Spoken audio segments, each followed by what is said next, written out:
Hello, boys and girls. This is Teacher Leo para mais uma aula de Geography. E aí, galera do nono ano, todo mundo ok? Todo mundo descansado dessas férias esperadas por todos nós?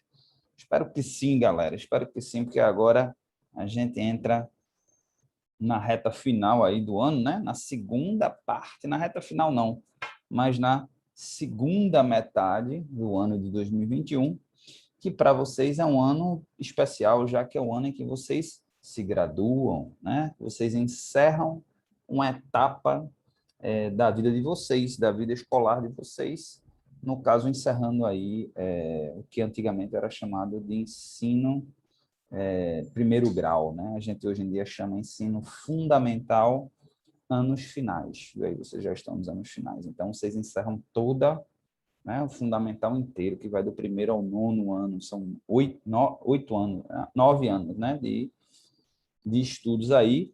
E na expectativa de uma nova fase, que é o ensino médio, né, que vem outros desafios, grandes desafios, outros desafios. E aí, a culminância desse desafio, né, de todo esse período de estudo, quando vocês aí vão em busca de uma vaga nas universidades, aí no Enem. Espero aqui que todos vocês, absolutamente todos, tenham em mente da importância de continuar estudando, né? Da importância de dar continuidade. Isso daí não quero nem imaginar um de vocês falando assim, eu não quero fazer faculdade, né? A gente sabe que a geração de vocês nem gari vai conseguir uma vaga para trabalhar sem uma faculdade. Então, cada caso é um caso, às vezes pensa assim, eu quero trabalhar com meu pai, o pai deve ter um negócio, quer trabalhar com ele. Mas, assim, não parem de estudar, gente. Nem que seja um curso técnico, nem que seja um curso tecnólogo, né? Tem os cursos tecnólogos hoje. Cada um, obviamente, tem a sua vocação, tem o seu caminho a seguir, mas estudar sempre, sempre, sempre. E eu mais do que eu me sinto um privilegiado de poder estar ensinando Geography a vocês, porque é uma disciplina que eu diria assim que é o rei, né? A geografia, então vai dizer que é a rainha de todas as disciplinas, né? Une conhecimentos gerais para a gente poder entender como funciona o mundo. E essa aula de hoje, essa aula é importantíssima, tá certo? Que a gente vai falar aqui de um país que provavelmente a gente está em 2021, daqui a mais 6 anos, vocês têm aí 3 anos de média, mas faculdade é mais ou menos isso mesmo. Quando vocês estiverem terminando a faculdade, quando vocês terminarem a faculdade, esse país vai ser a maior potência do mundo, tá? E quais repercussões haverão no mundo pelo fato desse país ser a maior potência? Será que as coisas vão ficar mais ou menos do jeito que estão? Será que vai haver uma mudança profunda? Será que vai haver uma mudança gradual? Como esse país vai se comportar perante o mundo, né? Já com peso, a responsabilidade de ser a maior potência do mundo, né? E é assim, é a maior potência com potencial para muito ser disparado, certo? Ser o que os Estados Unidos têm sido por muitos anos, né? Que gerações para trás, a minha geração, a geração de vocês, a minha geração, a geração dos meus pais e a geração dos meus avós, né? Então, você tem aí 4 gerações para trás, né? Se a gente for calcular aí, o fim, os Estados Unidos realmente ressurge como a maior grande potência do mundo aí na 45, com a queda com a derrocada da Alemanha. E aí a gente tem de 45 para cá, a gente tem aproximadamente 80 anos de domínio americano. Domínio americano. Então a gente volta mesmo umas 3 a 4 gerações para trás. E aí vocês vão ser a primeira geração que vão lidar com essa nova situação, com esse país. E esse país se chama China. Ok?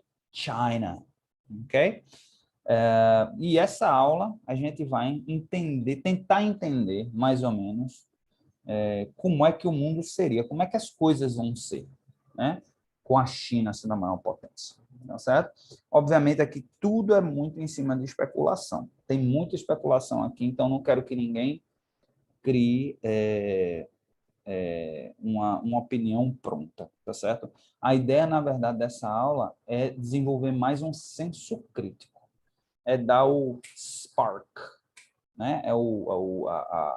A chamazinha, né? Acender a chamazinha na cabeça de vocês de procurar se interessar. Muitos desenvolvimentos dessa história vão acontecer até 2027, que é quando é a previsão dos economistas em que a China ela passa a ser o maior PIB do mundo. A gente já conversou sobre isso, sobre o que é PIB, né, Produto Interno Bruto. Tudo que é produzido por um país no período de um ano. Não lembro se foi na aula de vocês, ou se foi na aula do 8º ano, ou se foi em outra aula, mas provavelmente já tenham falado isso, né, que a China cresce um Brasil por ano, aproximadamente, um pouquinho menos, mas mais ou menos tudo que o Brasil produz, a China cresce isso. Ela produz a mais do que ela produziu no ano anterior, né? Só para ficar mais fácil. O Brasil tem um PIB de aproximadamente, se eu não me engano, é difícil dizer porque o dólar oscila, mas em torno de 1,8 a 1,9 trilhões de dólares. Os Estados Unidos tem em torno de 21 tri. A China tem em torno de 15, mas a China cresce 15 trilhões, isso é o que produz no ano. Então, se ela produz 15 esse ano, é quase 15, é 14,8 alguma coisa. Então, ela já cresce mais 1,5. Então, no próximo ano, no final de 2021, provavelmente ela vai estar com 16,5. 2022, mais 1,5. Ela vai crescendo em torno de 1,5 trilhão de dólares por ano. Isso é de crescimento, tá? Só para terem uma ideia do avanço. E a gente tem uma população gigantesca. Se o governo chinês cuida da sua população e está cuidando, está investindo pesado em educação, né? Acabou de anunciar, anunciou ainda no primeiro semestre, não lembro exatamente quando, também, aquela história. A China é uma grande dúvida, né? Uma grande, como é que a gente chama? Incógnita, porque ela não é um país democrático, né? É um país em que ela tem um regime ditatorial, tá? Ela é comunista, mas não vamos associar comunismo com sistema ditatorial. Ela é ditatorial, ou seja, ela tem um partido e esse partido controla o governo. Não existe, né? Existe só um partido. Dentro do partido existem ideias diferentes, mas a ideologia é bem similar, tá certo?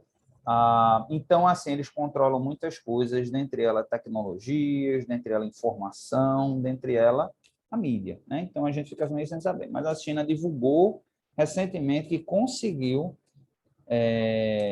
eliminar a fome, né? Não existe mais fome na China. Ninguém mais na China passa fome.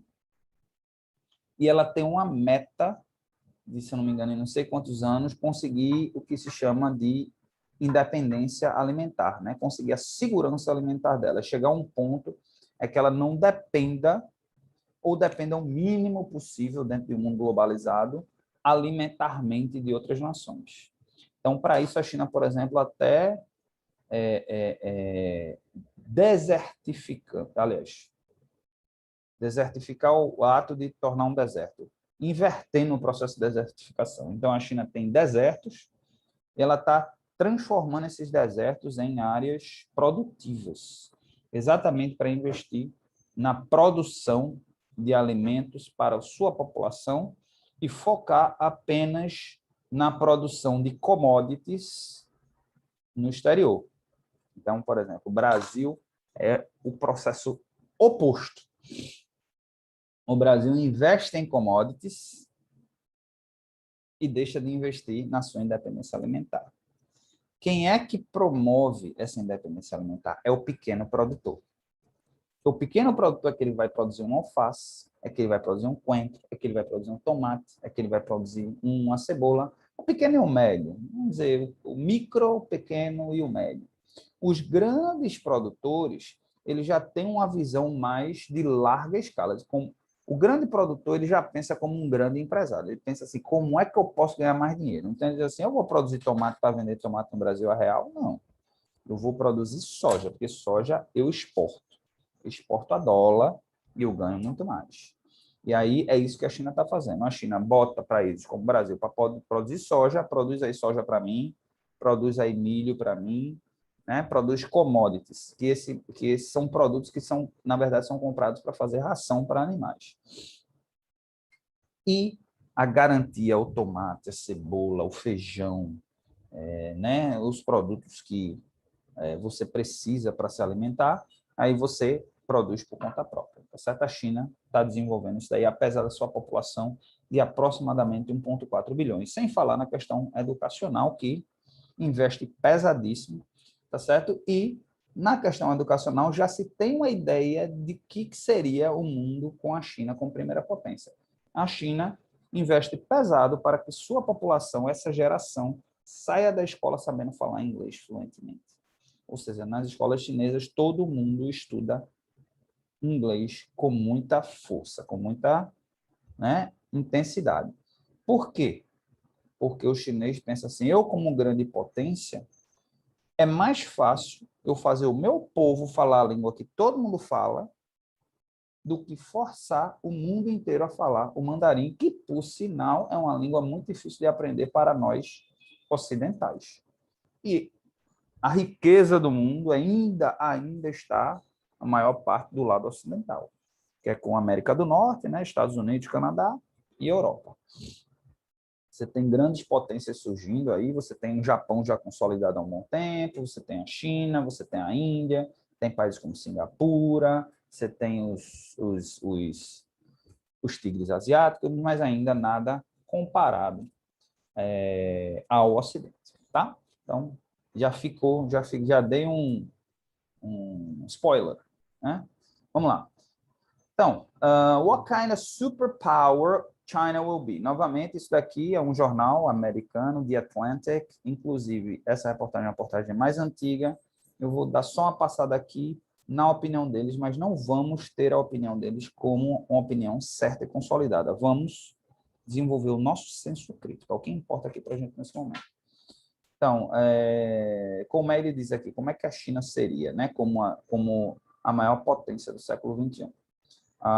Então, de acordo com o secretário de Estado, Mike Pompeo, que a propósito era secretário de Estado do governo Trump, tá, que combatia a China de frente, né? Trump entendia na política externa dele que não existe parceria, existe inimigo. Você tem amigos ou você tem inimigos, você não pode fechar parcerias. Então, ele combatia de frente. Ele disse, se eu sou a grande potência e a China está se tornando uma grande potência, então não existe espaço para parceria, existe espaço para combate, para confronto. Então, vamos com muita calma aqui na opinião dele. Ele diz que China will be cliquei aqui. China will be a rapacious authoritarian nightmare, tend to destroy democracy itself. Beijing, needless to say, doesn't quite agree. Então, aqui ele diz aqui que a partir do momento que a China se transformar numa superpotência, ele vai ser, digamos assim, nightmare, um pesadelo, né? Vai ser um regime de pesadelo autoritário, tá? Com a intenção de destruir a democracia. Beijing, né, obviamente, needless to say, né, não concorda com essa opinião dele. Então, vamos trabalhar argumentos, vamos desenvolver o senso crítico, né? Alguns argumentos favorecem a opinião do Mike Pompeo.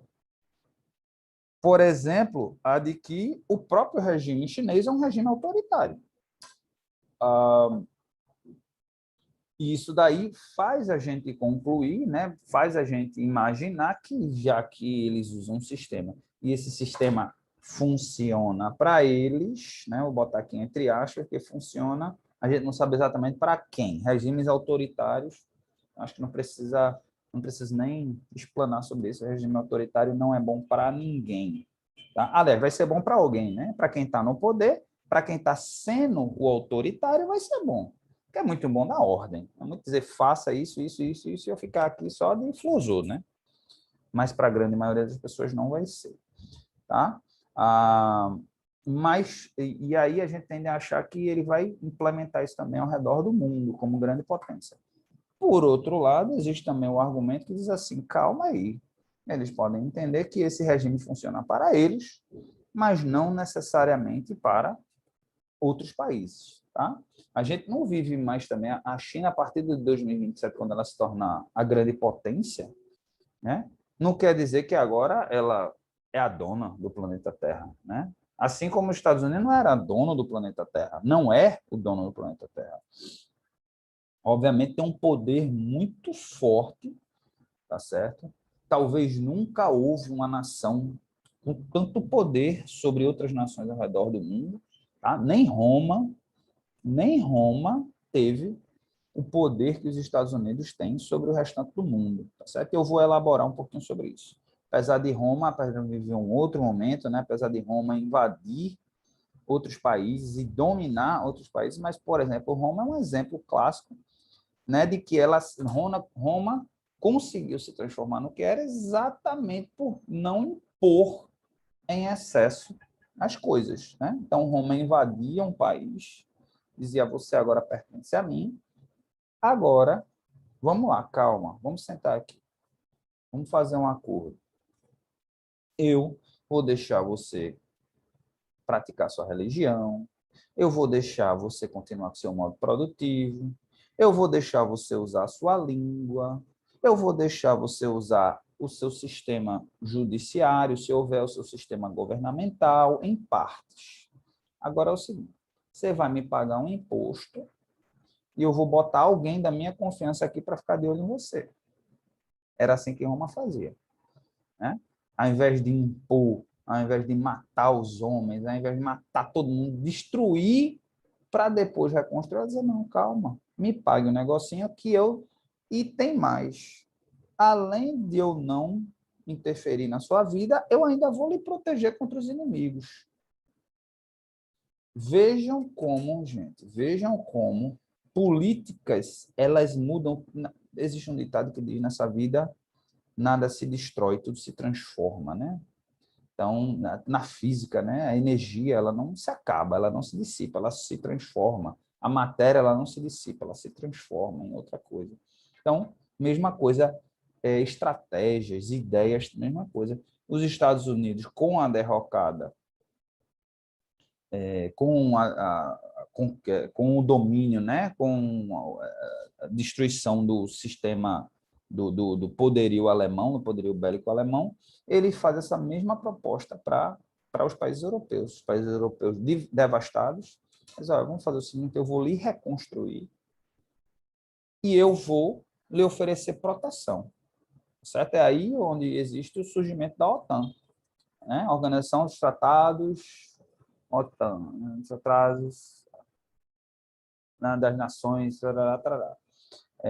Em que ele diz assim, eu vou te reconstruir, eu vou proteger vocês e vocês vão ser meus parceirão aqui. Parceirão, vocês vão consumir, eu vou produzir aqui, você vai consumir meus produtos.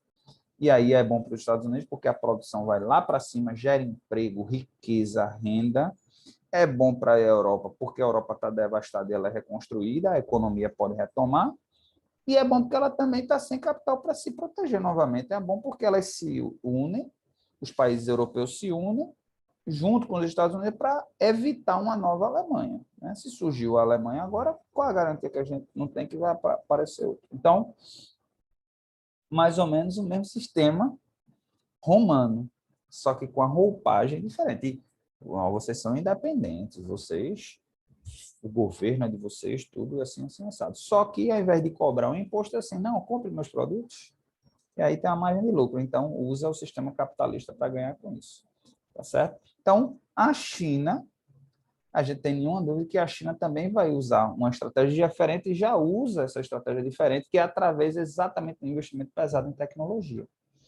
Né? É exatamente por isso que a China está investindo pesado em tecnologia e hoje tem uma tecnologia melhor e mais barata de implementação do 5G do que os Estados Unidos, certo? Então, por exemplo, o Brasil, nós hoje estamos num centro de uma grande briga. O Brasil precisa instalar toda a infraestrutura de 5G e está Estados Unidos e China brigando pelo mercado brasileiro, que, se eu não me engano, é o melhor mercado do mundo, por conta da população, por conta da nossa a quantidade que a gente usa de internet, né, e com o potencial que o Brasil tem. Se eu não me engano, o Brasil seria hoje o melhor mercado do mundo de 5G, assim, para os dois gigantes, né? Estados Unidos e China.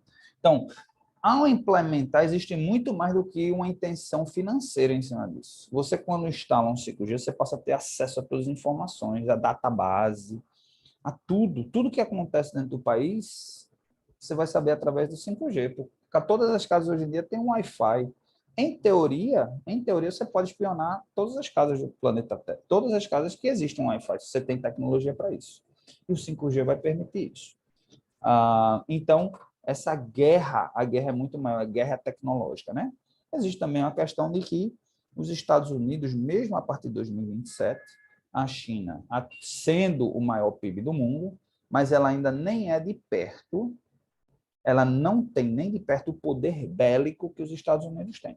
Por exemplo, os Estados Unidos têm 80 bases ao redor do mundo. Você sabe o que é isso? 80 bases militares ao redor do mundo. Os Estados Unidos têm armas nucleares para destruir o planeta Terra 22 vezes. Então, para você ter uma ideia do que é o poderio americano. Obviamente, a China, ano após ano, ela investe mais, e mais, e mais, e mais, tá? No seu poderio bélico. Vai chegar um momento que ela vai ter um poderio bélico tão bom ou até melhor que o americano, ou a dinâmica do mundo ela vai mudando. Nessa pandemia vem aqui para mostrar que o inimigo, ele não é o vizinho.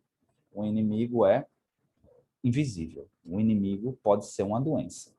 Então, qual é a melhor estratégia? É investir num exército que destrói, que mata, ou investir num exército de inteligência, que é capaz de se antecipar a um problema? Quanto o seu concorrente está sofrendo com isso, você já tem a solução aqui. Está aí a prova disso.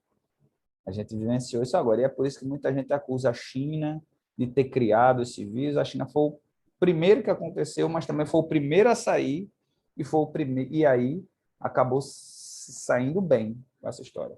Não vou entrar no mérito se foi a China quem fez no laboratório, se veio de um morcego chinês, não vou entrar nesse mérito. Pode ser que sim, pode ser que não. Até agora ninguém conseguiu provar nada. Mas essa é a realidade. Vamos lá, vamos aqui para um jornal chamado Financial Times, né? Para a gente ver aqui um pouquinho também de outras opiniões, né? Então, aqui, esse camarada aqui, Gideon Richman, né? China is still a long way from being a superpower. Então, ele diz aqui, ele começa dizendo aqui, a China ainda está numa distância grande ainda de se transformar numa superpotência. Ok? Então, ele diz aqui no subtítulo, Beijing may lack the ambition needed to develop a global military presence that rivals the US. Então, olha, exatamente, né, falando aqui desse poderio bélico, aqui, ó, ele diz aqui, primeiro, a China está bem distante de se transformar numa superpotência porque o conceito de superpotência vai muito além de ser uma potência econômica. O fato de ser uma potência econômica é muito importante e talvez o mais importante de todos os pontos de se transformar na superpotência, porque é com dinheiro, você só faz as coisas com dinheiro. E você sendo uma potência econômica, você tem dinheiro para investir em outras coisas. No entanto, vai muito além. Você tem que ser uma potência bélica. Você hoje tem que ser uma potência tecnológica. E tecnológica vai tecnologia, né, de software, né, de internet, de 5G, passando também por biotecnologia. A gente hoje está vendo a importância da biotecnologia. Por independência alimentar, por parceiros globais, então também ser uma potência do ponto de vista diplomático, né? Influência em relação a outros países, ou seja, Influência qualquer que seja, tipo dizer, se eu fizer isso, vai causar um problema aqui. Ou se eu fizer isso, vai dar uma solução para vários países. Isso influencia, isso também faz a diferença. Então, ele diz aqui no subtítulo dele, Beijing, falta a Beijing a ambição de desenvolver uma presença global militar que bate de frente com o americano. Tá? E aí, vamos tentar entender o porquê disso aqui. Ó. Aqui mostra, né, um pugilista e aqui o sparring dele, né, para ele praticar, tem um planeta Terra e tem a cabeça de uma águia, bem emblemática. Né? Então, vamos tentar entender aqui por quê. Por que eles não têm interesse em se transformar em superpotência militar? E aqui é uma matéria bem mais atualizada. Se eu não me engano, foi de um dia atrás essa matéria aqui. Acho que no final diz. But he argues Beijing is pursuing a grand strategy to displace American order. Vamos lá, tentar encontrar a razão. Bring a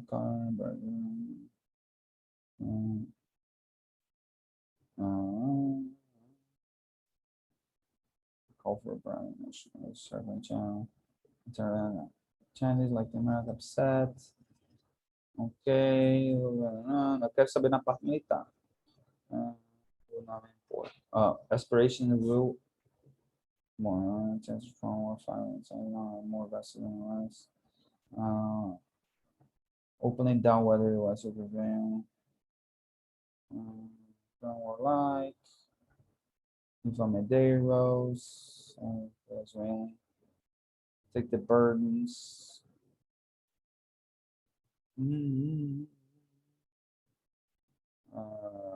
Vou classify desde 1979, ou seja, na guerra contra o Vietnã, em 1979, então desde 79 que a China não participa de nenhuma guerra, tá certo? Então, alguns argumentos aqui, né? Como esse. Segundo, a partir do momento que você se transforma numa superpotência bélica, você também é chamado para ajudar outros países, né? Como já diria o super-homem, com grandes poderes também vem grandes responsabilidades. Great power comes great responsibility. Ok? Então, será que a China tem interesse nisso daí? To go to war. Então, a China já demonstra pouco interesse de participar de guerras. Então, isso já diminui, né, seu interesse de se transformar numa superpotência bélica. Ok? Então, parece que o foco da China realmente se volta para a questão da economia e de investimento, de vender, o foco em vender seus produtos, seus serviços e também no investimento tecnológico, porque tecnologia tem alto valor agregado. Ok? Por exemplo, um grande inimigo, tem inimigos históricos, né? Se odeiam Japão e China, mas são grandes parceiros econômicos. Veja como o mundo é, né?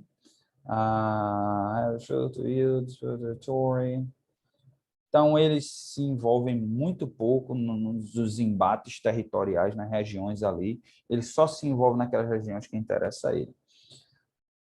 Ok? Então, para a China, pelo que eu estou entendendo aqui, nesse piece aqui, nessa reportagem aqui, a China, na verdade, ela diz assim, não, Estados Unidos quer ser a grande potência bélica do mundo, seja, eu só preciso ter poderio bélico para me defender caso necessário, mas não tem interesse nenhum em ser a grande potência, porque se eu for a grande potência, todo mundo vai pedir a minha ajuda como pede aos Estados Unidos, né? Os Estados Unidos também ajuda quem quer, a verdade é essa. Tem muitos problemas no mundo, os Estados Unidos faz muita vista grossa.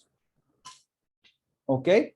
Então, é mais ou menos por aí, boys and girls. É mais ou menos esse. If China, vamos ver últimas frases aqui. China is unable to achieve global entrepreneur in the US, it will be a superpower or give up the ambition. Né? Então, das duas, uma.